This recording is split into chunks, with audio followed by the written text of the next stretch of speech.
안녕하세요. 안녕하세요. 네, 저는 박기호 논술입니다. 저는 수리 논술 강의하는 김성주 선생입니다. 자, 오늘은 이제 두 번째 시간입니다. 네.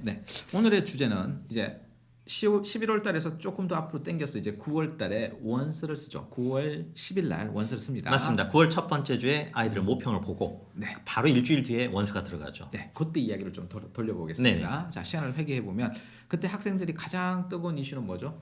역시 원서를 어느 학교에 넣을 거냐, 그렇죠. 어떤 식으로 쓸 거냐, 이게 가장 큰 이슈죠. 근데 9월 달에 시험 치는 것은 가채점 결과라서 실채점이 아니잖아요. 더군다나 수능도 아니죠. 그렇죠. 네. 수능하고도 아예 관계가 없죠. 그렇죠. 그래서 잘못된 왜곡된 정보 때문에 원서를 잘못 쓰는 경우가 많죠. 네, 맞습니다. 정시처럼 원서를 쓰면 망한다라고 생각하시면 됩니다. 네. 그럼 이제 수시 원서는 어떻게 쓰는지 한번 그걸 이야기해 볼까요? 수시 원서 쓸 때 명심해야 될 세 가지. 세 가지 정도는 되죠. 첫 번째 뭔가요? 수시의 원서에는 전략이 있어야 되는데, 전략이 있어야 된다. 근데 정시와 다르다. 어떤 전략이 필요한가요? 차별화 전략. 일단 정시는 성적표를 받아놓은 상태에서 우리가 상대적인 위치를 파악하고 그 다음에 원서가 들어갑니다.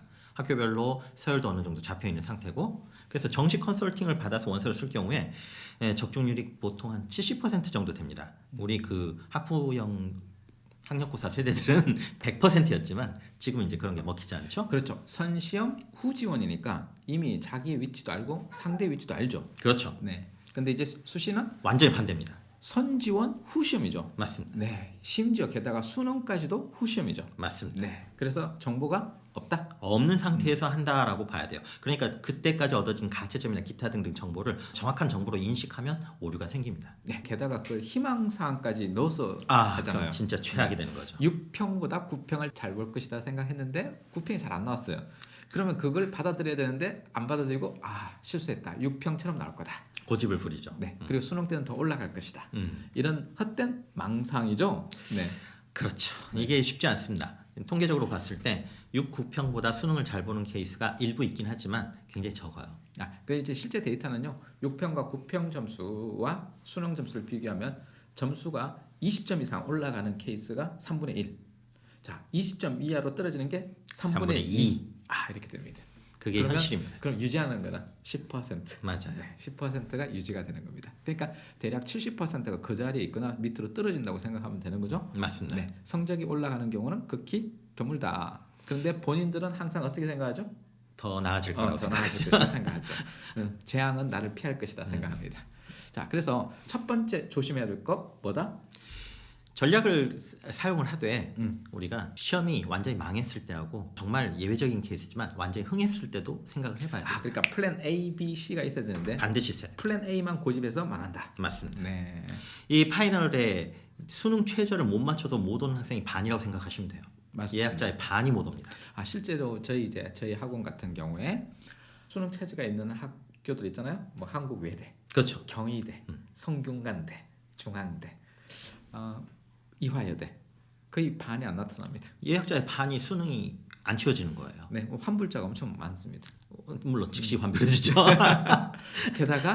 게다가 시험장에 가면요, 실제 한 60%에서 70%안 오는 게 많아요. 그런 일도 실제로. 흔히 생겨요. 요즘은. 그렇기 때문에 우리가 6, 9월에 맞춰진 원서를 쓰는 것은 괜찮은데 적어도 하나나 두 개 정도는 수능에 문제가 생겼을 때도 쓸 수 있는 학교도 잡아놓고. 그렇죠. 그게 이제 하향 지원이라고 생각하는데 사실은 하향 지원이 아니니까 본인이 그 당시에는 하향 지원이라고 생각하지만 나중에 보면 하향 지원이 아니었다는 걸 알게 되잖아요. 맞습니다. 그러니까 상중하 플랜 A, B, C를 생각해서 반드시 만들어야 됩니다. 네. 다음 이제 두 번째 원서 쓸 때 조심해야 될 건 뭐죠? 주의점. 두 번째 원서 쓸 때 주의점. 그 시기에 많은 컨설팅을 받으실 거예요. 그렇죠. 이게 대치동도 갔다가 학교 쌤한테도 이야기 듣고 자기 다니는 수능 학원에도 대형 이야기 학원도 듣죠? 있고. 네. 근데 컨설팅을 100% 신뢰하셨다가 크게 낭패를 보실 겁니다. 이유가 뭐죠? 똑같은 이유예요. 이게 정확한 정보가 아닌 상태에서, 예를 들어서 수능처럼 이미 확정이 된 정보가 아닌 상태에서 그 데이터를 기반으로 모든 걸 바라보고 있기 때문에 문제가 생기는 거죠. 네. 그래서 우리 그게 기납적 오류라고 하는데요. 정확히 그렇죠. 자, 탁이 있어요. 9시만 되면 주인이 모이를 줍니다. 자, 그 다음 날도 모이를 줍니다. 그 다음도 모이를 줍니다. 자, 이제 그 다음 날 왔는데 모이를 줄 거다 생각했지만 목이 따이죠. 네. 그게 기납법적 오류입니다. 그래서 3월달에 시험 잘 보고 6월달에 잘 보고 9월달에 잘 봐도 수능 때 잘 본다는 보장은 없어요. 맞아요. 네. 그래서 이거는 완전히 매번 다른 독립적 사건이잖아요. 우리 맞아요. 판결에서 그죠? 네. 그리고 컨설팅은 어느 정도 학생이나 학부형의 희망에 부응해주는 말을 해주죠. 아, 그게 어쩔 수 없어요. 제가 있잖아요. 이렇게 탁 컨설팅 할 때 얘가 등급 못 맞춥니다. 이렇게 이야기하잖아요. 그러면 상식 발끈합니다. 무슨 발끈? 우리 애의 가능성을 무시하는 거예요? 뭐 이거도 학생도 아, 쌤 지금 제가 수능 망할 거라고 하는 거예요? 이러니까요.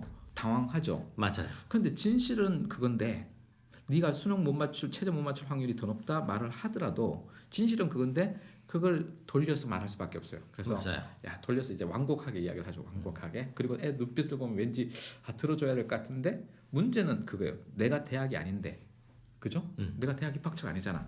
근데 대학 입학처 행세를 하는 컨설턴트 때문에 있죠. 문제가 있어요. 그 말을 믿지 마세요. 왜 믿지 말라고 하냐면 그분들은 논술을 몰라요. 진짜 몰라요. 한번 이야기해 볼까요? 우리 학교 선생님들 컨설팅 하실 때 학생이 어디 지원한다 그러면 아주대를 지원한다 그러면 아주대 논술 문제가 뭔지 한번 열어보시나요? 물어보면 모르실 거예요. 네. 틀림없이. 그러니까 감히 그렇게 말씀하시면 안 되는 거죠. 그리고 심지어 이렇게 말합니다. 야 우리 학교에서 논술 붙은 애가 없어. 없어. 그거는 지원을 안 하니까 준비를 안 하니까 그런 거 아닌가요? 네. 자 그래서 제일 안타까운 경우가 이화여대 인문 1과 인문 2도 구별 못해요. 시험 문제가 다르게 나온다는 것도 구분 못하시죠. 사실 파악이 애초에 안 된 상태가. 네. 게다가 어떤 문제가 생기냐면 최초 경쟁률이 뭐 20 보통 25대 1이거든요. 그것만 보는 거죠. 맞아요. 근데 실질 경쟁률은 9대 1, 8대 1이에요.